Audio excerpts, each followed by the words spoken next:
Hindi lang ito basta-basta RGB at forma. Seryosong enthusiast motherboard ito na kaya makipagsabayan sa mga flagship models ng ibang brands. In this video, ipapakita namin how this motherboard performs and bakit ito ang perfect match para sa mga bagong Ryzen X3D chips. And sasabihin din namin para kanino itong motherboard na ito. So this is the new colorful iGame X870E VULCAN V14. So sa box pa lang meron ka ng malaking hint ng itsura ng motherboard na ito. Opening the box reveals the motherboard along with a separate box for its accessories, which contains the booklet for the operation guide, iGame stickers, a lot of extra thermal pads, a set of white gloves, 4 SATA cables, a RGB extension cables, GPU anti-sag kit, some zip ties, front header adapters, extra screws, a flash drive for your drivers, the magnetic Wi-Fi 7 antenna, and a screwdriver set. Sa accessories pa lang, sulit na. At first glance, alam mo nang pang-enthusiast and premium level itong motherboard dahil sa aggressive pero malinis na dark aesthetic styling na signature ng iGame series, which I really liked. Litaw na litaw yung massive fin hensik na umiilaw, which reminds me of the back of a nothing phone. And also, heat pipes ng Vulcan cooling system na bumabalot sa VR amps. Pati na rin yung malaking M.2 quick latch armor sa bottom half na nagpapalamig din sa SSD mo, which honestly reminds me of the design of the RTX Founders Edition graphics card. But maybe the key feature sa design na to ay yung Vulcan Smart LCD screen sa bandang kanan. Perfect para sa real-time hardware monitoring or para i-show off yung custom aesthetics mo inside the case. Customizable din ito using their iGame Center application kung saan pwede kang mamili ng maraming options gaya ng clock, hardware monitoring, at custom content.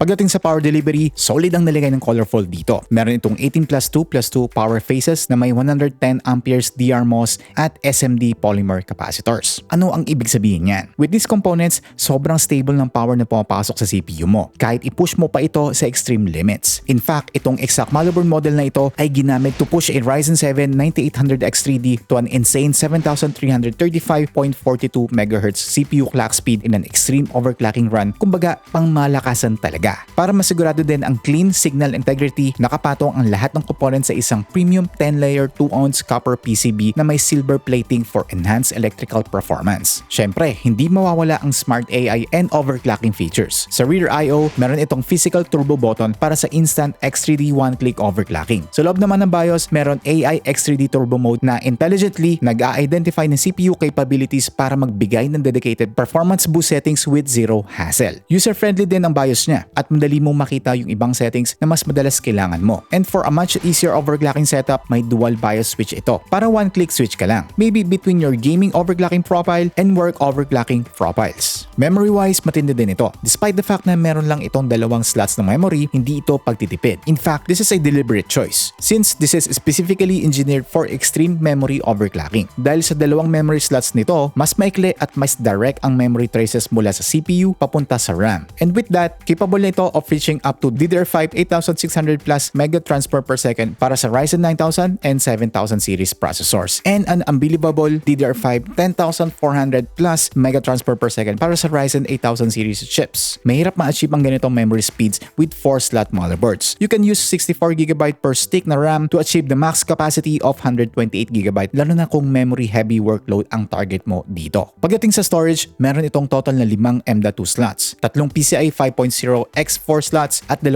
PCIe 4.0 x4 slots. And yes, hassle-free ang pag-install dahil sa M.2 quick latch armor. At para naman sa video card mo, yung primary PCIe 5.0 x16 slot ay may VGA snap fit design. Kaya isang pindot lang, madali nang matanggal ang malaking GPU mo. Connectivity part, bleeding edge all the way. Meron itong dalawang USB 4 4G Type-C port that supports 4K display output, Wi-Fi 7 support, isang ultra-fast 5G LAN port para sa ultra-fast competitive gaming and network file transfers. May front 20G Type-C header pa ito that supports 60W PD quick charging para diretso charge na ang mga device mo sa PC case. To test this motherboard, nag-prepare kami ng isang test bench with the following specs.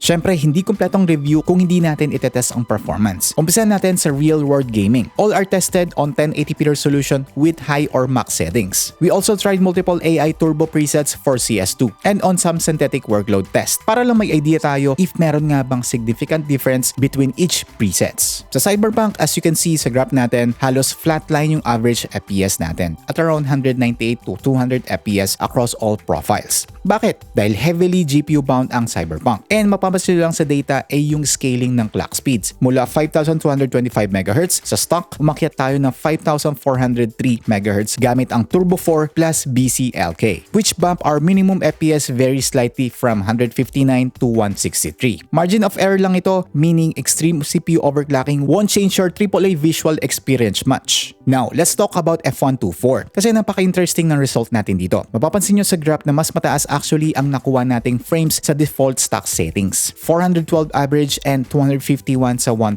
lows. Nung enable natin ang turbo features, nag-drop ng FPS natin to around 406 to 409 average. But our 1% lows tumaas na, ranging from 269 to 277. Kahit nung ginamit natin yung Turbo 4 paired with the BIOS XRD game mode, nasa 412 average and 273 1% lows lang tayo. It is slight advantage over standard overclocking, pero better pa rin than default. This matches the average FPS nung default settings natin, but still had higher 1% lows. Bakit crucial ang 1% lows dito? Sa isang high-speed racing simulator tulad ng F1, any sudden frame rate drop or micro-stutter habang mabilis kang pumapasok sa kanto can literally ruin your lap or make you miss your breaking point. Kaya the higher and closer your 1% lows are to your average FPS, the smoother and more consistent your driving experience will be. Anong ibig sabihin nito? F124 has a game engine that is incredibly sensitive to cache latency and memory timing. Minsan, forcing higher clocks introduce slight latencies na ayaw ng specific game na ito. Pero dito tayo sa CS2, 1080p high, kung saan competitive frame rates and system latency truly matter. Sa default, we are hitting 576 average FPS with 235 FPS sa 1%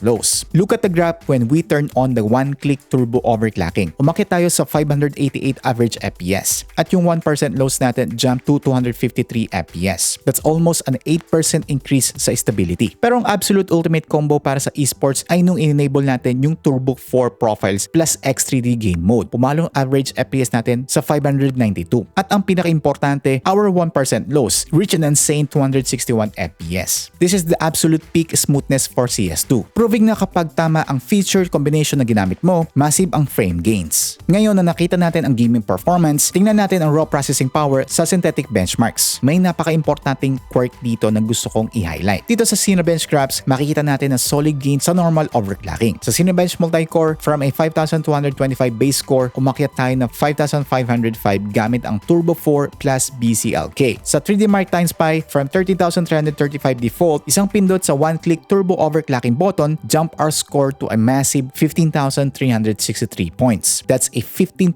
increase in CPU capability. Gusto ko rin i-point out yung stability factor. Nag-crash yung system natin sa Turbo 2 plus BCLK sa 3D Mark, meaning playing with BCLK can introduce system instability. Kaya minsan, the straight AI turbo profiles are your safest bet. Pero mapapansin nyo sa graphs natin, kapag enable natin yung X3D game mode, bumagsak lang husto ang synthetic scores natin. 3,960 lang sa Cinebench Multi at 10,208 sa Times Pi. So bakit ganun? Ang ginagawa kasi ng X3D game mode ay ina-optimize niya ang processor strictly for gaming task. Madalas i-disable nito ang hyper-threading o ipapark niya ang extra cores para bumilis ang latency at mag-focus lang ang system sa 3D Vcache. Kaya bagsak siya sa multi-score synthetics. Pero in exchange, bibigyan kanya ng ultimate 261 FPS 1% lows sa game tulad ng CS2. So our benchmark data tells a clear story. For raw synthetic workloads, the standard turbo feature and BCLK tweaking provides serious, tangible compute gains. And para naman sa competitive esports like CS2, enabling the dedicated X3D game mode shifts the CPU architecture to give you massive stability and frame boosts. Pero para sa latency-sensitive games engines like F124, the motherboard's out-of-the-box default performance is already so perfectly optimized that you get incredible frames